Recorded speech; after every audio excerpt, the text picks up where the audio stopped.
Bom dia, irmãos. Hoje é domingo, dia 4 de junho de 2023, data em que nós comemoramos o dia da Santíssima Trindade segundo o calendário cristão. Esse já é o segundo vídeo. Fiz um primeiro vídeo onde o áudio misteriosamente não saiu. Nós percebemos assim que quando vamos pregar a palavra de Deus, e aqui me permita ser pentecostal, há uma resistência, há uma grande dificuldade que brota do nada para a pregação da palavra de Deus. Mas o reino de Deus é conquistado por esforço, como disse o Senhor Jesus. Então vamos lá, novamente, segundo vídeo. Espero que o áudio saia, tá? Meus irmãos, e aqueles que não são irmãos também, essas leituras bíblicas de Salmo 150, Gênesis 1:1 a 2:3, 2 Coríntios 13, Mateus 28, estão dando um breve né? um tema central bíblico, que é a pessoa do nosso Deus. Por isso que o Salmo 150 diz que devemos louvá-lo por toda a sua criação.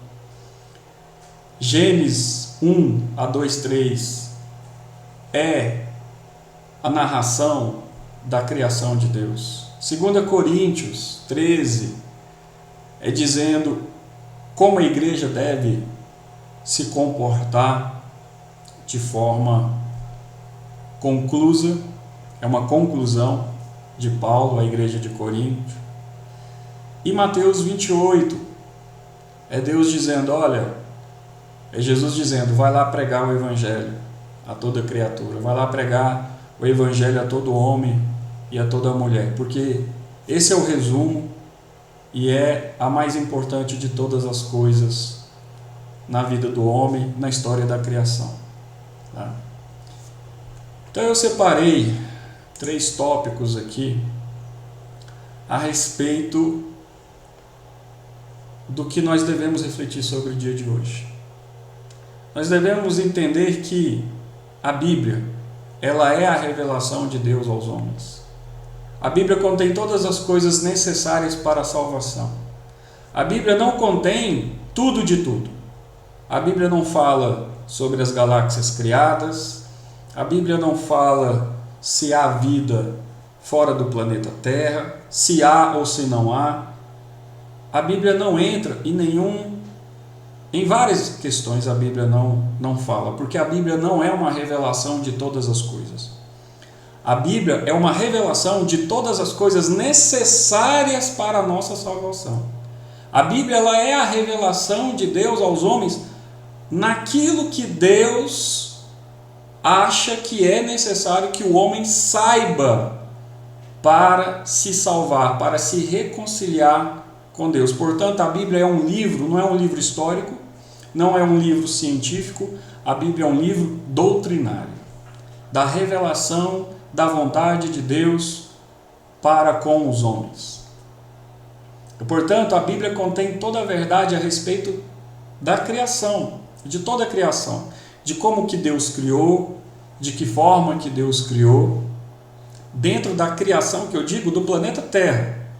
Tá? Porque se Deus criou vida em outros planetas, a Bíblia não fala isso. Nem fala nem que sim, nem que não. Por quê? Porque isso não importa para a nossa salvação.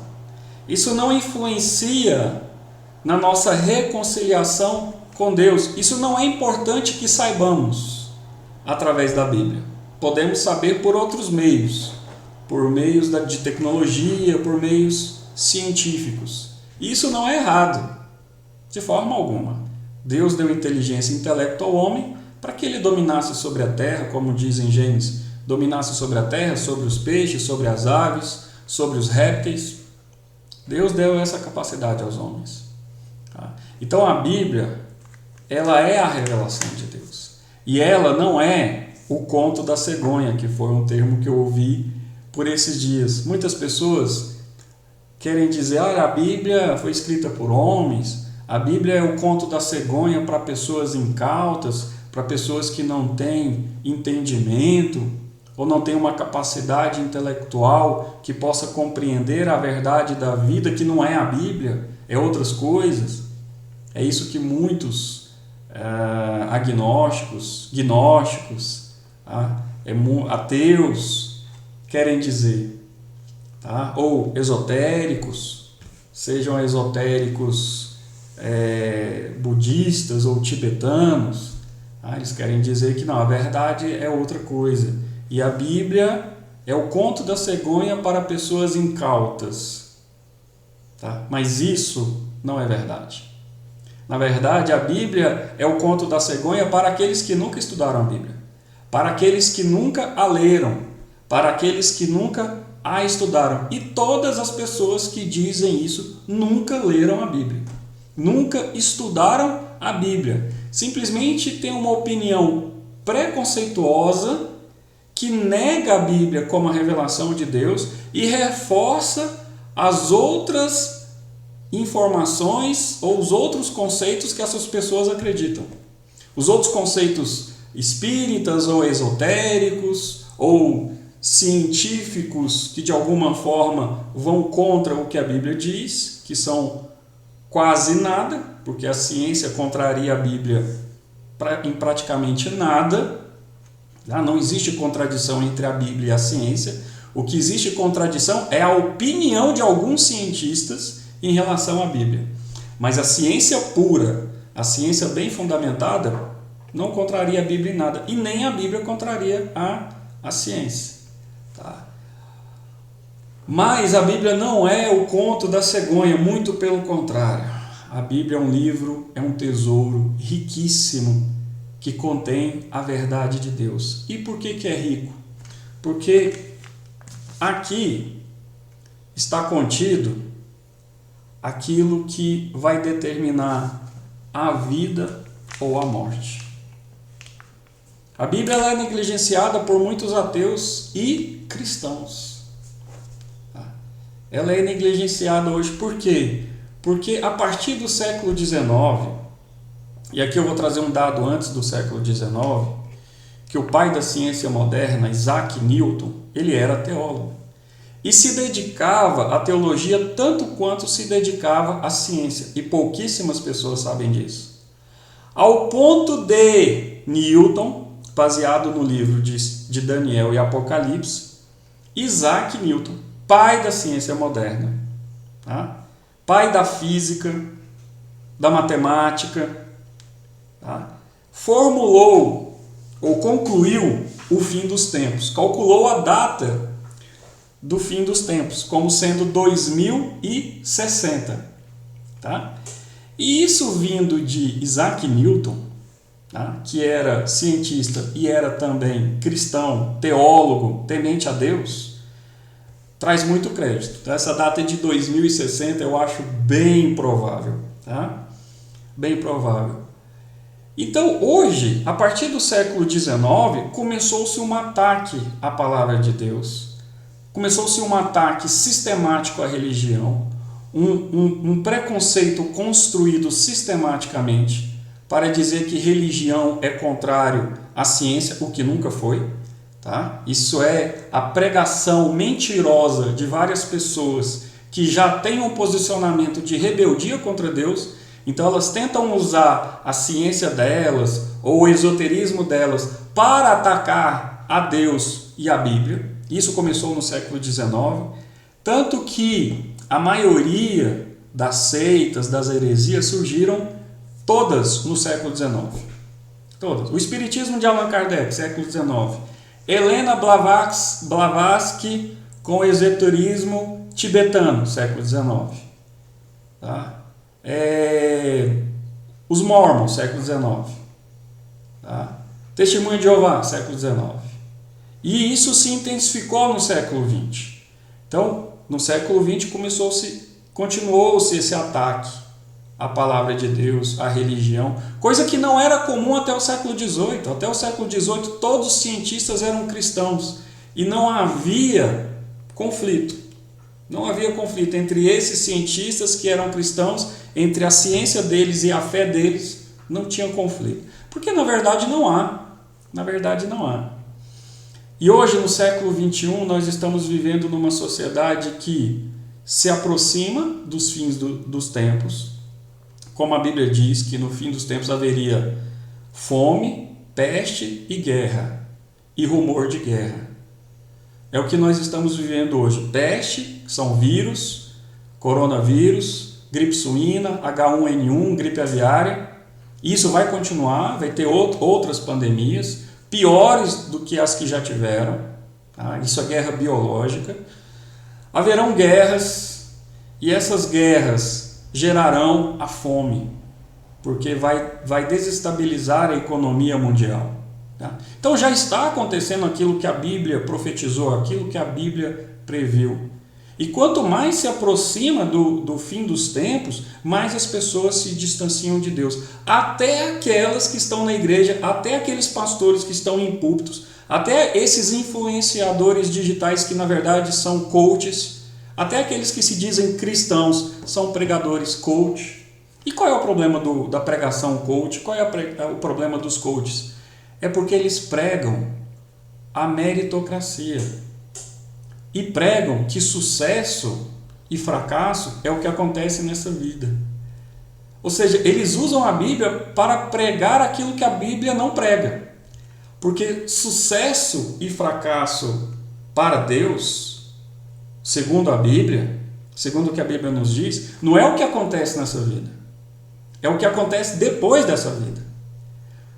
Quando Jesus diz, quando a Bíblia diz, vós sois mais do que vencedores. E tem uma outra passagem que complementa, por meio daquele que vos amou. Por que somos mais do que vencedores?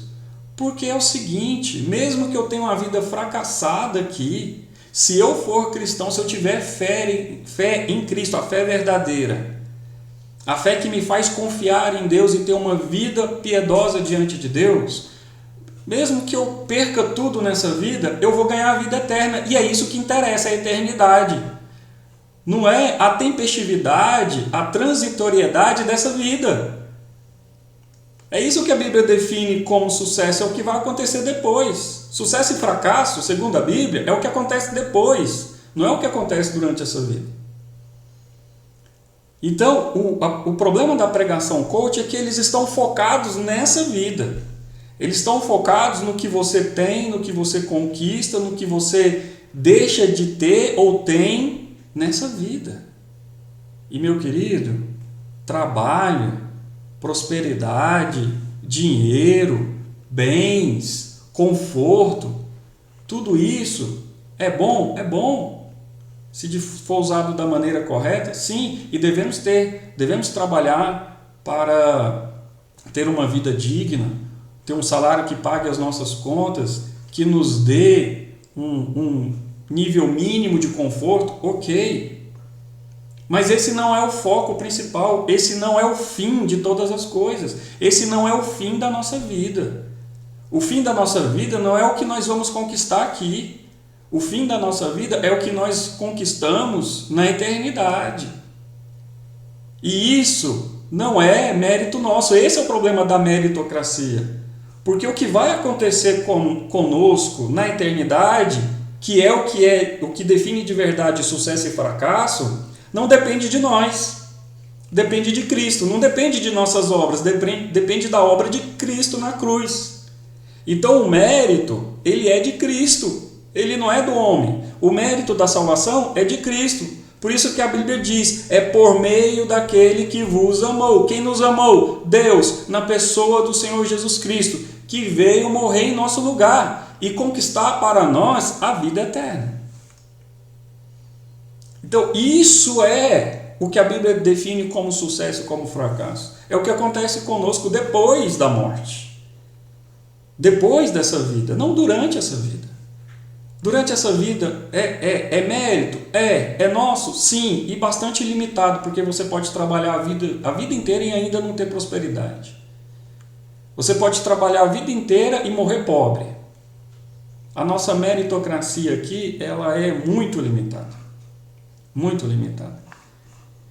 Então hoje, nos dias em que nós nos aproximamos do fim dos tempos, as pessoas se distanciam cada vez mais de Deus e da sua palavra. Coisa que até o século XVIII, até na vida dos cientistas não era assim. Eles se importavam muito com o que a Bíblia dizia. E eram teólogos, queriam saber a respeito da vida eterna, do que aconteceria depois. Então fica esse reforço. Nos últimos dias não consigo pregar outra coisa, porque está muito claro, está muito estampado que estamos caminhando para o fim. E cada vez mais que caminhamos para o fim, a maioria se distancia cada vez mais de Deus. Ateus, agnósticos, gnósticos, tá? Esotéricos, espíritas. E eu não tenho medo de dizer espírita, porque muitos espíritas estão dizendo que o espiritismo é cristianismo. Não é. Não estou dizendo que é ruim, que é mal, nada disso. Mas o espiritismo não é cristianismo. Tá? Espiritismo não é Bíblia. O que Allan Kardec trouxe é algo totalmente diferente da Bíblia, que na verdade é 90% esoterismo tibetano. Esoterismo tibetano, tá? Com um viés mais experimental, onde se experimenta mais o contato com os mortos, algo claramente proibido pela Bíblia, né? Então, meus queridos, que venhamos a refletir a respeito da riqueza que nós temos aqui. E essa riqueza, não adianta ter esse livro impresso, porque as riquezas aqui contidas só podem ser acessadas por meio da fé. A fé é que nos faz acessar as riquezas da palavra de Deus, porque não adianta ler a palavra de Deus sem fé, sem entendimento, sem a revelação do Espírito Santo. Então que o Senhor Deus aumente a sua fé, que aquele que não tem fé, que Deus possa gerar fé no seu coração, e aquele que já tem fé, que o Senhor possa aumentar essa fé, para que ela alcance o tamanho de um grão de mostarda, né?